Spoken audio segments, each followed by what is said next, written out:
বন্ধুরা দেখতে পাচ্ছেন এটি হচ্ছে ইসলামী ব্যাংক এর মেসেঞ্জার কাম গার্ড অনলাইন আবেদন ফর্ম। সো এই ফর্মটি পূরণ করতে যদি ভুল করে থাকেন তাহলে আপনার মেসেজ না আসতে পারে। সো এই যে আবেদন ফর্মটি আছে এই ফর্মটি আপনি হাতে নাতে কিভাবে পূরণ করবেন এবং কোথায় কি লিখবেন কিভাবে পূরণ করবে। সো আজকে ভিডিওটি দেখানো হবে A to Z। তার ভিডিওটি স্কিপ না করে ভিডিওটি সম্পূর্ণ দেখুন, তাহলে আপনার আবেদন ফর্মটি আপনি নিজেই পূরণ করতে পারবেন। সো মূল ভিডিওতে আসা যাক। প্রথম আপনার মোবাইল বা কম্পিউটারে যে কোনো ব্রাউজার ওপেন করবেন, তারপরে সার্চ বাটনে ক্লিক করবেন। আমি এখান থেকে আমার ক্রোম ব্রাউজার বেছে নিয়েছি, এখানে ক্লিক করলাম, তারপর সার্চ বাটনে ক্লিক করলাম। সার্চ বাটনে লিখবো http://career.islamibbankbd.com career.php। এখানে লিংকে ক্লিক করব। তারপর দেখতে পাচ্ছেন এখানে চলে এসেছে মেসেঞ্জার কাম গার্ড। এখানে ডিটেলস এ ক্লিক করব, এখান থেকে অ্যাপ্লাই বাটনে ক্লিক করব, তারপর অ্যাপ্লাই বাটন আবার ক্লিক করব।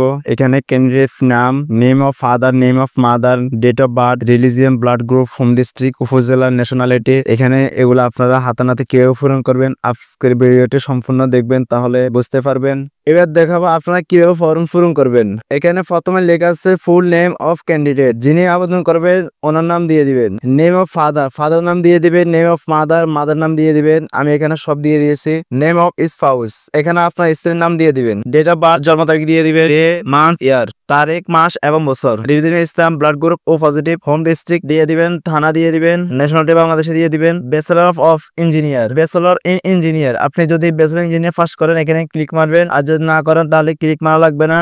তারপর হচ্ছে এডুকেশনাল কোয়ালিফিকেশন, এক্সামিনেশন, আপনি যদি দাখিল অথবা আলিম পাস করেন তাহলে এখানে সিলেক্ট করবেন। আমি এসএসসি সিলেক্ট করে দিয়েছি। তারপর হচ্ছে বোর্ড, আপনি যদি অন্যান্য বোর্ড হয়ে থাকে তাহলে অন্যান্য বোর্ড সিলেক্ট করবেন। এখানে আমি কুমিল্লা বোর্ড সিলেক্ট করছি। তারপর হচ্ছে ফার্স্টিং এ আপনি কত সালে পাস করেছেন এক্সাম রোল দিয়ে দিবেন। তারপর হচ্ছে ডিভিশন, ডান পাশে জিপিএ 5 লিখে বাম পাশে জিপিএ দিয়ে দিবেন, অর্থাৎ আপনার কত পয়েন্ট পেয়েছেন পয়েন্ট দিয়ে দিবেন। তারপর হচ্ছে সাবজেক্ট গ্রুপ যদি আপনি যে গ্রুপ নিয়ে থাকেন ওই গ্রুপ এখানে সিলেক্ট করবেন। আমি সায়েন্স সিলেক্ট করলাম। তারপর যদি অন্যান্য যোগ্যতা থাকে তাহলে বলে সিলেক্ট করবেন। এখানে যেহেতু আমি ইন্টার এবং ডিগ্রি পাস করেছি তাই আমি এখানে সিলেক্ট করে দিয়েছি। এখানে আমি এসএসসি সিলেক্ট করে দিয়েছি। তারপর হচ্ছে বোর্ড সিলেক্ট করেছি এবং সাল, এক্সাম রোল সিলেক্ট করেছি, সিজিপিএ সিলেক্ট করেছি, কত পয়েন্ট পেয়েছি এবং আমি যে গ্রুপ নিয়েছি ওই গ্রুপ সিলেক্ট করছি। এখানে আমি সায়েন্স সিলেক্ট করছি। তারপর এখানে আমি যেহেতু ডিগ্রি পাস করেছি আমি বিএস গ্রুপ নিয়েছি তাই আমি বিএস গ্রুপ ফার্স্ট সিলেক্ট করেছি এবং কোন ইউনিভার্সিটি আমি ইউনিভার্সিটি সিলেক্ট করলাম এখানে। তারপর আপনার রোল নাম্বার দিয়ে দিবেন এবং কত পয়েন্ট পেয়েছে দিয়ে দিবেন। আর আপনার গ্রুপ কি নিয়েছেন, বিএ গ্রুপ না বিএসএস গ্রুপ, ও গ্রুপটা এখানে দিয়ে দিবেন। আমি এখানে বিএসএস দিয়েছি।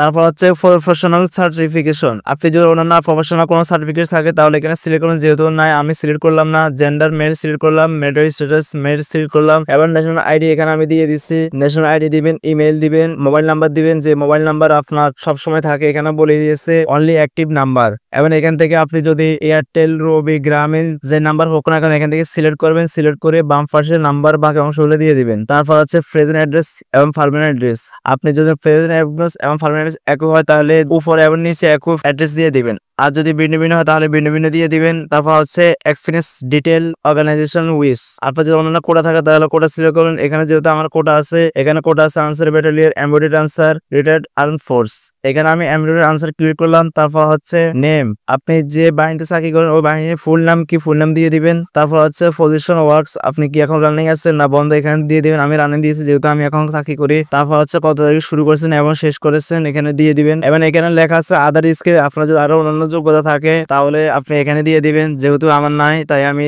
নো সিলেক্ট করলাম অথবা দিলাম না। তারপর এখানে লেখা আছে আপলোড ফটো, এখানে আপনার ছবি কথা ডান পাশে বলে দিয়েছে। ছবি 300x300 পিক্সেল এবং সিগনেচার 300x80 পিক্সেল তৈরি করে আপনারা এখানে দিয়ে দিবেন। আমি দিয়ে দিয়েছি। তারপর ইন্টার পাসওয়ার্ড দিয়ে দিবেন। তারপর হচ্ছে ইমেজ ভেরিফিকেশন, এখানে যে ভেরিফিকেশন করতে দিয়েছে এখানে আপনারা করতে লিখবেন। তারপর সাবমিট বাটনে ক্লিক করবেন।